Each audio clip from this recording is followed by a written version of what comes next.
नमस्कार दोस्तों, मैं ललित सोनी दृष्टि आईएएस की एडिटोरियल एनालिसिस श्रृंखला में आपका स्वागत करता हूं। आज के इस वीडियो में हम लोग बात करने वाले हैं कि कैसे पश्चिम एशिया में जो संघर्ष स्टार्ट हुआ था इजराइल और हमास के युद्ध के साथ, वो कैसे आसपास के एरिया में फैलता जा रहा है। कैसे ये पूरा एरिया, जो पूरा क्षेत्र है पश्चिम एशिया, उसमें ये युद्ध के निशान आपको देखने को मिलेंगे। कहीं ना हर जगह छोटी छोटी एक्टिविटीज हो रही है, वो सब हम देखेंगे। और हम देखेंगे कि ये कब तक चलेगा, इसके आगे के क्या प्रोस्पेक्ट्स हैं, वो सारी बातें हम लोग करेंगे। इसके साथ साथ हम देखेंगे कि इजराइल की डोमेस्टिक पॉलिटिक्स जो है, वहाँ की जो घरेलू राजनीति है, उसका क्या असर पड़ रहा है इस वॉर के ऊपर। ठीक है, तो ये आपका आर्टिकल जो है द हिंदू से लिया गया है। इसका टाइटल है an expanding Gaza war with no endgame in sight. कि जो ये गाजा वॉर है वो आसपास के क्षेत्र में एक्सपेंड कर रही है, फैल रही है, लेकिन अभी तक इसके खत्म होने की कोई ऐसी संभावना हमें नजर नहीं आ रही है। ठीक है, चलिए फिर आर्टिकल को स्टार्ट करते हैं। तो इस वीडियो में इस आर्टिकल की रूपरेखा कुछ इस तरीके की रहेगी कि जैसा कि हमने देखा कि ये खबरों में क्यों है, तो जब हम देखें कि 7 अक्टूबर को जब ये पहली बार हमला होता है, हमास जो है इजराइल पर एक अटैक लॉन्च करते हैं, उसके बाद से लेकर के आज तक लगभग 3 महीने से ज्यादा हो चुका है। उसके बाद भी ये हिंसा जारी है। हमास ने इजराइल पर अटैक किया, उसके बाद इजराइल ने रिटेलिएट किया, उसने जवाबी कार्रवाई की और उसके अंदर इन्होंने एक एजेंडा बनाया कि हम गाजा एरिया से हमास को एलिमिनेट कर देंगे, खत्म कर देंगे। लेकिन वो वॉर 3-3.5 महीने हो चुके हैं, अभी तक चल रही है, लेकिन अभी तक ऐसा कोई रिजल्ट सामने नहीं आया है और हमें आगे भी नहीं पता है ये वॉर कब तक चलेगी। लेकिन हमें ये बात जरूर सामने देखने को मिली है कि इस वॉर के, इस युद्ध के परिणाम ऐसे हो रहे हैं कि आसपास के क्षेत्रों में भी इसका इफेक्ट पड़ रहा है, इसका प्रभाव पड़ रहा है। ठीक है, उसके बाद क्षेत्रीय संघर्ष, जैसा कि मैंने बताया कि इस वॉर से ये क्षेत्रीय संघर्ष स्टार्ट हो गया और उसके बाद हम देखेंगे इससे मानवीय संकट कैसे पैदा हो रहा है और कैसे यहाँ पे हिंसा जो है बहुत ज्यादा ही हो रही है। ठीक है, उसके बाद इजराइल में चिंताएं और राजनीतिक संदर्भ, क्योंकि इस वॉर का अभी तक कोई आप ये कह सकते हैं कि कोई सक्सेसफुल रिजल्ट सामने नहीं आया है। ठीक है, कोई परिणाम सामने नहीं आया है, उसकी वजह से इजराइल में कुछ चिंताएं हैं और उसकी वजह से वहां की राजनीतिक संदर्भ को भी हम लोग देखेंगे कि वहां की डोमेस्टिक पॉलिटिक्स है, वहां का जो घरेलू राजनीति है, वो कैसे इस वॉर को इंपैक्ट कर रहा है। ठीक है, उसके बाद देखेंगे कि रणनीति का अभाव, जो हमारी, अगर हम बोले कि इस एरिया में एक पर्टिकुलर पॉलिसी हो या रणनीति हो, उसका अभाव है। बाकी आसपास के जो कंट्रीज है उनकी प्रतिक्रिया भी अगर हम देखते हैं तो कोई ऐसी कॉन्क्रीट प्रतिक्रिया नहीं आई है, या कोई भी ऐसी कंट्री कोई कॉन्क्रीट सॉल्यूशन लेकर के सामने नहीं आई है। ठीक है, चाहे हम यूएसए की बात कर लें या फिर चाहे हम इजराइल की ही बात करें या आसपास के कंट्रीज जैसे मिस्र वगैरह की बात कर दें, ईरान इराक की बात करें, सऊदी अरेबिया की बात करें, तो इनमें से सबने कंडेम किया है, लेकिन इन्होंने ये नहीं बोला है कि यहाँ पे क्या किया जा सकता है। सऊदी अरेबिया नो डाउट थोड़े बहुत एफर्ट कर रहा है, लेकिन बाकी जो यहाँ के पड़ोसी मुल्क है वो इतना ज्यादा इसमें अपना इंटरफेरेंस दिखा नहीं रहे हैं। ठीक है, उसके बाद हम देखेंगे कि इस पूरे आर्टिकल का क्या निष्कर्ष रहेगा, क्या निचोड़ रहेगा, उसको डिस्कस करेंगे। उसके बाद एक अभ्यास प्रश्न की ओर बढ़ेंगे। ठीक है, तो अगर देखते हैं कि ये खबरों में क्यों रहा है। जैसा कि मैंने बताया कि जब ये अटैक हुआ, हमास ने इजराइल पे अटैक किया, उसके बाद से ये युद्ध फैलता ही जा रहा है। अभी रिसेंटली आपने सुना होगा लेबनान में जो हिजबुल्लाह नाम का एक ऑर्गेनाइजेशन है, उनके साथ भी ये संघर्ष स्टार्ट हो गया है। उसके बाद अगर हम बात करें इराक की, तो वहां के कुछ मिलिशिया ग्रुप है, ईरान जो है वो हुतीज को सपोर्ट कर रहा है। उसके बाद यमन है, तो यमन के अंदर ये हुथी रिबेल्स बेस्ड है और इनकी वजह से जो है लाल सागर में भी इन्होंने बहुत सारी आप कह सकते हैं परेशानियां खड़ी करके रखी हुई है। ठीक है, तो ये गाजा का युद्ध जो है फैल रहा है आगे ईरान, लेबनान, इराक और आप कह सकते हैं यमन तक। उसके बाद बैरूत में इजरायली ड्रोन हमले से हमास के उप प्रमुख सालेह अल अरोरी की मौत हो गई। अब यहाँ पे ये व्यक्ति जो है हमास का उप प्रमुख था, लेकिन इस व्यक्ति का ये कहा जा रहा है, कुछ रिपोर्ट्स कह रही है कि 7 अक्टूबर के हमले से कोई लेना देना नहीं था। ठीक है, तो हम कहें कि इजराइल यहाँ पे क्या सक्सेसफुल था इस अटैक को करवाने के बाद, इस पर्टिकुलर व्यक्ति की मृत्यु के बाद कोई सक्सेस सामने आई। तो कुछ रिपोर्ट का कहना है कि जब ये इस हमले में शामिल नहीं था और इजराइल को काफी टाइम से पता है कि यहाँ पे बैरूत में ये वहां पे बैठा हुआ है, वहां पे प्लेस्ड है, तो अभी ये हमला सिर्फ इतना इंडिकेट कर रहा है कि क्योंकि गाजा में इजराइल को कोई सक्सेस नहीं मिल रही है, कोई सफलता नहीं मिल रही है, तो उन्होंने ये अटैक लॉन्च किया। ठीक है, लेकिन यहाँ पे इंपॉर्टेंट बात यह है कि जब आप बैरूत में अटैक करते हैं, इसका मतलब है कि आपने इस वॉर को अपने एरिया से बाहर की तरफ ले जाने की कोशिश की। उससे पहले ये वॉर तो बाहर जा चुकी थी। जब हम बात करते हैं हूथी रिबेल्स वगैरह की, तो ऑलरेडी ये जो आपकी हिंसा की एक्टिविटीज है या फिर इस वॉर के प्रभाव है, इस युद्ध के प्रभाव आपको लाल सागर में देखने को मिल रहे थे। ठीक है, उसके बाद ईरान के करमान में भी एक विस्फोट होता है। ईरान में एक क्षेत्र है करमान, वहां पे एक विस्फोट होता है, काफी लोगों की मृत्यु होती है यहाँ पे, और ये इसकी जवाबदेही जो है आईएसआईएस ने ली है। लेकिन कहीं ना कहीं हम ये कह सकते हैं कि ये कि आईएसआईएस का जो भी इन्होंने ये किया है उसका कोई पीछे रीजन हमें नहीं दिखाया गया। कुछ रिपोर्ट्स का कहना है कि इसमें इजराइल का भी हाथ हो सकता है, ठीक है, लेकिन अभी तक हमें पता नहीं है कि इसका रीजन क्या है। लेकिन फिलहाल आईएसआईएस ने इसकी जो है जिम्मेदारी ली है। लेकिन कुल मिला के ये बात तय है कि इस क्षेत्र में अब ये हालात और बढ़ते जा रहे हैं। उसके बाद अमेरिका ने बगदाद में ईरान से संबंधित मिलिशिया प्रमुख की लक्षित हत्या करने की घोषणा की है कि वो टारगेटेड मर्डर करेंगे, टारगेटेड अटैक करेंगे उस पर, और उस व्यक्ति की हत्या की घोषणा की है। तो इसका मतलब यह है कि अमेरिका भी यहाँ पे इंटरफेयर कर रहा है और एज अ मिलिट्री ऑपरेशन के तौर पे इंटरफेयर कर रहा है। ठीक है, फिर लाल सागर में जो झड़पें हो रही है हौथी रिबेल्स को लेकर के मैंने बात किया कि हौथी रिबेल्स जो है यमन में बेस्ड है, और ये यमन से इन्होंने बोला है कि जब तक इजराइल अपना गाजा स्ट्रिप में जो हिंसा है उसको बंद नहीं करेगा तब तक इस मार्ग से जो व्यापार हो रहा है उसमें ये अड़चनें पैदा करते रहेंगे। इसकी वजह से बहुत सारे इश्यूज भी हुए, हमने पहले भी डिस्कस किया है कि इस समुद्री जलमार्ग ये काफ़ी इंपॉर्टेंट है ट्रेड के लिए, और काफ़ी सारा जो शिपमेंट्स आती है उनको अपना रास्ता बदलना पड़ रहा है। ठीक है, तो इससे आपके एक्सपोर्ट्स वगैरह की कॉस्ट जो है वो बढ़ रही है। ठीक है, इसके अलावा यूएसए ने हौथी कार्यों के खिलाफ कड़ी जवाबी कार्रवाई करने की घोषणा की है। ऑपरेशन प्रॉस्पेरिटी गार्जियन हमने डिस्कस किया था कि यूएसए ने एक ऑपरेशन चलाया है प्रॉस्पेरिटी गार्जियन, और बोला है कि अगर हौथीज ये लाल सागर में शांति नहीं बना के रखेंगे तो फिर एक कड़ी कार्रवाई की जाएगी। इसके अलावा यूएसए ने यह भी कहा कि यूएनएससी जो आपकी यूनाइटेड नेशंस सिक्योरिटी काउंसिल है उसको इसके बारे में कुछ करना चाहिए। अगर वो नहीं करेगी तो फिर यूएस जो है मिलिट्री एक्शन लेगा इस एरिया में। ठीक है, तो ये सारे डेवलपमेंट 7 अक्टूबर के बाद धीरे धीरे इस एरिया में हो रहे हैं, और आप देखेंगे कि कैसे युद्ध बढ़ते बढ़ते कहां तक पहुंच चुका है। ये इजराइल का मैप है, आप देखेंगे ये लेबनान और बैरूत यहाँ पे है, और उसके बाद जब हम बात करते हैं यहाँ आप देखेंगे कि ये इजराइल है, इसके बाद लेबनान तक ये युद्ध पहुंच चुका है। जब हम बात करें इराक, ईरान भी इसमें शामिल हो चुके हैं, कहीं ना कहीं यमन के हौथी रिबेल्स भी इसमें भी शामिल हो चुके हैं। मतलब आप देखें कि इस पूरे एरिया में जो है अशांति फैल गई है। ठीक है, तो आप कह सकते हैं कि पश्चिम एशिया में जो ये संघर्ष चल रहा है वो काफी लोगों की आप कह सकते हैं कि मानवीय संकट पैदा कर रहा है।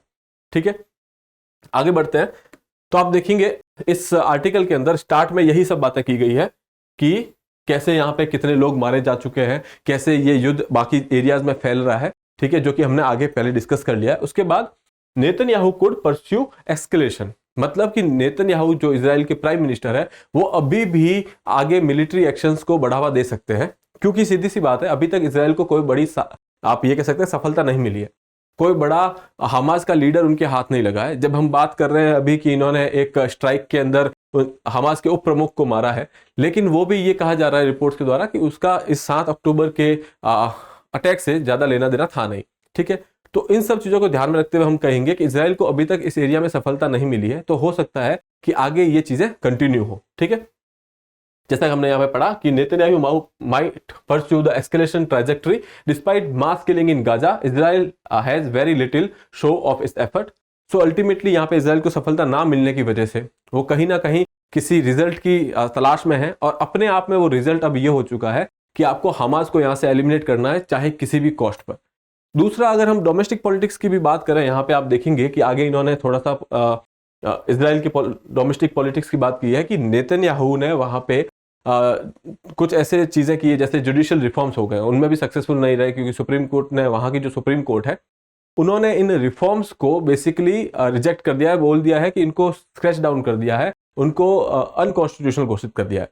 ठीक है, अब उसकी वजह से, और अगर हम बात करें कि ये जो सारा इशू हो रहा है, ये वॉर हो रहा है, तो जहां पे 7 अक्टूबर की बात आती है तो वहां पे एक बात तय हो जाती है कि कहीं ना कहीं इजराइल के मिलिट्री प्रिपेयर्डनेस में, या फिर आप ये कहें कि वहां की उनकी सुरक्षा में कोई ना कोई खामी थी, जिसकी वजह से इतना बड़ा अटैक लॉन्च हुआ।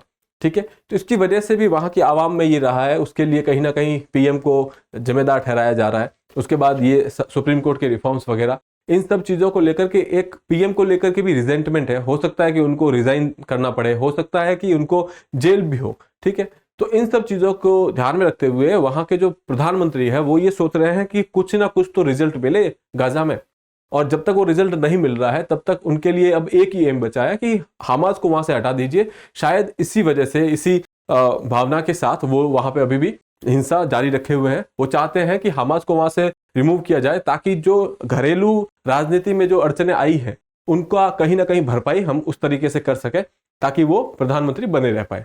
ठीक है, तो ये कुछ वहां की इजराइल की डोमेस्टिक पॉलिटिक्स को लेकर के चिंता है। जब हम बात करते हैं रोल ऑफ सऊदी अरेबिया, दूसरा यहाँ पे एक और चीज है, इससे पहले हम बता देता हूं कि पीस इज डिस्टेंट। यहां कहा जा रहा है कि अभी शांति काफी दूर दिख रही है यहाँ पे, क्योंकि जब हम बात करते हैं यूएसए की, तो यूएसए इस एरिया में किसी टाइम पे हेजेमन रहा है, काफी इन्फ्लुएंस रहा है, लेकिन इस बार यूएसए कुछ नहीं कर पा रहा है। यहाँ पे यूएसए ने इजराइल को मिलिट्री का सपोर्ट दिया है, ठीक है, सैन्य बल का सपोर्ट दिया है, लेकिन यहाँ पे जब हम बात कर रहे हैं पैलेस्टीनियन इशू की या फिर शांति बनाए रखने में, वहां पे यूएसए ज्यादा काम नहीं किया है। इसके अलावा जब हम पड़ोसी देशों की बात करते हैं तो उन्होंने भी यहाँ पे पैलेस्टीनियन की आवाज को या फिर हम कहें कि उनके कॉज के लिए ज्यादा कुछ किया नहीं है। यहाँ पे आप कहेंगे कि इस एरिया में पड़ोसी मुल्कों की अगर बात करें तो एक लीडरशिप की कमी है, नेतृत्व की कमी नजर आ रही है, जिसकी वजह से कोई ऐसा पीस प्लान या पीस प्रपोजल लेकर के सामने भी नहीं आ रहा है। नो डाउट बहुत सारी कॉन्फ्रेंसेज हो रही है, यूएनएससी में बातचीत चल रही है, लेकिन इनका कोई रिजल्ट निकल के सामने नहीं आ रहा। तो इसलिए हम कह सकते हैं कि शांति काफी दूर नजर आ रही है यहाँ पे। उसके बाद रोल ऑफ सऊदी अरेबिया। अब सऊदी अरेबिया एक ऐसा देश है इस एरिया में जो कि हम कहें कि यूएसए के कहे अनुसार नहीं चलता है, या फिर उनकी अपनी एक इंडिपेंडेंट जो है फॉरेन पॉलिसी है। ठीक है, वो डिपेंड नहीं करता है कि यूएसए क्या कर रहा है, वो अपनी फॉरेन पॉलिसी को एक सामने आकर के रख रहे हैं और उसके हिसाब से वो अपने स्टेप भी ले रहे हैं। तो यहाँ पे एक ऐसा देश है जो सऊदी अरेबिया या सऊदी अरब, वो सामने आकर के ऐसा कोई पीस प्रपोजल वगैरह ला सकता है। मतलब कि सऊदी अरब का जो रोल है यहाँ पे वो ज्यादा हो सकता है। अगर वो अपना रोल प्ले करे तो शायद हम देखेंगे कि यहाँ पे शायद शांति स्थापित की जा सकती है। ठीक है, तो इस आर्टिकल में यही डिस्कस किया गया था। तो हम लोग एक बार देख लेते हैं। क्षेत्रीय संघर्ष, मानवीय संकट और हिंसा। 3 महीने हो चुके हैं और लगभग 20,000 से ज्यादा फिलिस्तीनियन पैलेस्टीनियंस की यहाँ पे जान जा चुकी है। इतिहास में फिलिस्तीनियों का सबसे बड़ा विस्थापन देखा जा रहा है, लगभग 20 लाख लोगों को विस्थापित किया गया है। ठीक है, क्योंकि मोस्टली आपने देखेंगे कि गाजा में जब ये हमला हुआ तो उनको पहले बोला गया कि आप साउथ गाजा में जाइए, फिर आप नॉर्थ गाजा में जाइए। इस तरीके की चीजें वहां हुई, जिसकी वजह से मोस्टली जो भी फिलिस्तीन के लोग हैं वहां पे, आप यहाँ के पैलेस्टीन के जो लोग हैं उनको इधर उधर होना पड़ा। मतलब आप कह सकते हैं कि उनका विस्थापन हुआ वहां से। उसके बाद अगर हम बात करें इजराइल में चिंताएं और राजनीतिक जो संदर्भ इसका, गाजा में सीमित सफलता के कारण नेतन्याहू की तनाव बढ़ने की संभावित हताशा। ठीक है, क्योंकि हताशा की वजह से तनाव बढ़ गया है। उसके अलावा हमास का कोई प्रमुख नेता नहीं पकड़ा गया है अभी तक। उसके अलावा हमास द्वारा इजरायली सैनिकों को लगातार नुकसान पहुंचाया जा रहा है। जब हम गाजा की बात कर रहे हैं तो वहां पे जो ग्राउंड पे जो बैटल हो रही है, जो छोटी मोटी झड़पें हो रही है, उसमें जो है हमास काफी नुकसान पहुंचा रहे हैं, क्योंकि हमास का वो बेस है वहां पे, उनकी ज्योग्राफी वगैरह को वो अच्छे से जानते हैं। ठीक है, इसके अलावा अल अरोरी की हत्या, जो मैंने बताया कि एक अटैक लॉन्च किया गया था और उसमें अल अरोरी की हत्या की गई थी, और ये एक छोटी सफलता के रूप में देखा जा रहा है, लेकिन काफी लोग बोल रहे हैं कि ऐसा नहीं है, इनका उनसे कोई लेना देना नहीं था। और दूसरी बात, इजराइल को काफी टाइम से पता था कि ये वहां बैठे हैं। जब गाजा में कुछ नहीं मिल रहा था तो एक इनाम के तौर पर ही यहाँ पे ये अटैक लॉन्च किया गया। ठीक है, उसके अलावा नेतन्याहू को राजनीतिक और सैन्य विफलताओं, आसन इस्तीफे और गिरफ्तारी और कारावास का सामना करना पड़ सकता है। इस जैसा मैंने बताया कि यहाँ पे जो चिंताएं चल रही है उसकी वजह से हो सकता है कि इनको अपना इस्तीफा देना पड़े या फिर गिरफ्तारी और कारावास हो सके।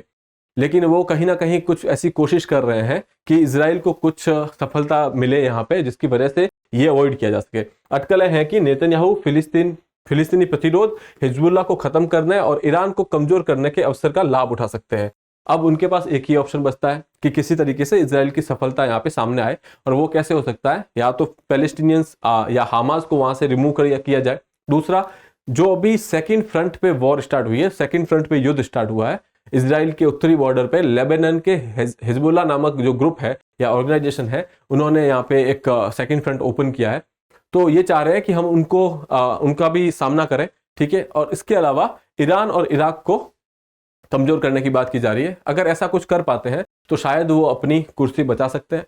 ठीक है, इसके अलावा अगर हम बात करते हैं कि इस एरिया में रणनीति का अभाव है, नेतृत्व का अभाव है। कोई भी देश युद्ध के बाद की अवधि के लिए स्पष्ट दृष्टि या फिर रणनीति नहीं प्रदर्शित कर रहा है। यहाँ पे हम लोग बात कर रहे हैं पहली बात कि यहाँ पे शांति का कोई ऐसा प्रपोजल नहीं ला रहा है, और अगर इजराइल यहाँ से हमास को निकाल देता है तो उसके बाद क्या होगा, उसके बाद क्या ये टेरिटरी इजराइल फिलिस्तीनियंस को देगा या फिर पैलेस्टीनियंस को देगा, या फिर ये टेरिटरी सीज कर देगा, या फिर वो अपना जो एडमिनिस्ट्रेशन कैसे करेंगे, इन सारी मुद्दों पे बात नहीं हो रही है और कोई भी देश अभी इस बारे में बात नहीं कर रहा है। ठीक है, इजराइल में युद्ध के उद्देश्य और गाजा प्रबंधन के बारे में स्पष्टता का अभाव है। जैसा कि मैंने बताया, युद्ध के उद्देश्य इजराइल अब नहीं बता रहा है कि वो उद्देश्य क्या था। स्टार्ट में उन्होंने बोला कि हम लोग हमास को एलिमिनेट करना चाहते हैं, ठीक है, लेकिन आप कैसे करेंगे एलिमिनेट, क्योंकि आपको कोई सफलता वहां मिल नहीं रही, 3.5 महीने हो चुके हैं, आपके पास कोई स्ट्रेटेजी भी नहीं है। ठीक है, इसके अलावा गाजा प्रबंधन, मैंने बताया कि गाजा का एडमिनिस्ट्रेशन है, उसको लेकर के कोई बातचीत नहीं की जा रही है। ठीक है, दीर्घकालीन शांति प्रक्रिया का यहाँ पे कोई उल्लेख नहीं किया गया है। अमेरिका के पास इजराइल के लिए राजनीतिक और सैन्य समर्थन से परे कोई स्पष्ट नीति नहीं है, क्योंकि अमेरिका यहाँ पे जो सिविलियन की कैजुअलिटी हो रही है, वहां पे काफी नागरिक गाजा में मारे जा रहे हैं, उनके बारे में कोई बातचीत नहीं कर रहा है। ठीक है, अरब राज्य व्यापक फिलिस्तीन मुद्दे या क्षेत्रीय सुरक्षा पर बहुत कम आवाज या नेतृत्व दिखा रहे हैं। जैसा कि मैंने बताया, पड़ोसी मुल्क भी ज्यादा इंटरेस्ट यहाँ पे दिखा नहीं रहे हैं। ठीक है, कॉन्फ्रेंस वगैरह हो रही है, कोशिश जारी है, लेकिन वो खुल करके सामने नहीं आ रहे, कोई नेतृत्व करने के लिए तैयार नहीं है। सऊदी अरब से उसकी क्षेत्रीय और वैश्विक स्थिति को देखते हुए शांति स्थापित करने में सक्रिय भूमिका निभाने का आह्वान किया जाता है। ठीक है, यहाँ पे ये सऊदी अरब एक ऐसा देश है जो अगर विश्व पटल पे देखें या क्षेत्रीय और वैश्विक स्थिति को देखें तो ये यूएसए की हेजेमनी को डायरेक्टली ऐसे अपने ऊपर हावी नहीं होने दे रहा है और अपनी एक अलग इंडिपेंडेंट फॉरेन पॉलिसी को फॉलो करता है। तो शायद सऊदी अरब यहाँ पे कुछ कर सकता है। ठीक है, निष्कर्ष के तौर पे अगर हम देखते हैं तो यहाँ पे हम देखेंगे सऊदी अरब के लिए शांति और क्षेत्रीय स्थिरता को बढ़ावा देने के अग्रणी भूमिका निभाने का आग्रह, क्योंकि एक यही देश है जो यहाँ पे कुछ लीडरशिप या फिर नेतृत्व कर सकता है। तो जो ऑथर है, जो इसमें राइटर है, वो बोल रहा है कि आप सऊदी अरब जो है अगर आकर के यहाँ पे एक इनिशियल स्टेप ले सकता है, नेतृत्व कर सकता है। कार्रवाई करने में विफलता से क्षेत्रीय संघर्ष हो सकता है, जिसके पश्चिम एशियाई शासकों और उनके लोगों के लिए गंभीर परिणाम होंगे। अगर यहाँ पे शांति स्थापित नहीं होती है और ये जो युद्ध है और फैलता जाता है तो बहुत हद तक आप कह सकते हैं यहाँ पे एक मानवीय संकट पैदा हो सकता है। वहाँ के जो रहने वाले शासक है, वहाँ पे रहने वाले जो लोग हैं और उनके ऊपर जो शासन करने वाली सरकारें हैं, उनके लिए एक आप कह सकते हैं कि बहुत ही गंभीर परिणाम होंगे इस चीज के, क्योंकि युद्ध किसी के फेवर में नहीं होता है। ठीक है, तो ये आज की सिचुएशन है इजराइल और हमास के कॉन्फ्लिक्ट की, जो कि बढ़ते बढ़ते पूरे पश्चिम एशिया में बढ़ते जा रहा है। ठीक है, तो इसी के साथ हम लोग देखते हैं एक अभ्यास प्रश्न जो आपको अटेम्प्ट करना है और उसका आंसर जो है कमेंट बॉक्स में देना है। Which country is located on the eastern border of Israel and shares a portion of its southern border with Red Sea? कि कौन सी जो कंट्री है वो ईस्टर्न बॉर्डर, पूर्वी बॉर्डर पे है इजराइल के, ठीक है, और shares a portion of its southern border with Red Sea, जो कि इसकी दक्षिण बॉर्डर जो है लाल सागर से साझा करता है। ठीक है, आपके ऑप्शंस है लेबनान, जॉर्डन, सीरिया और इजिप्ट। आपको ये अटेम्प्ट करना है और इसका आंसर जो है कमेंट बॉक्स में लिखना है। तो इसी के साथ मैं इस वीडियो को विराम देता हूं। मैं फिर मिलूंगा आपसे अगले एपिसोड में, तब तक के लिए have a good day, thank you.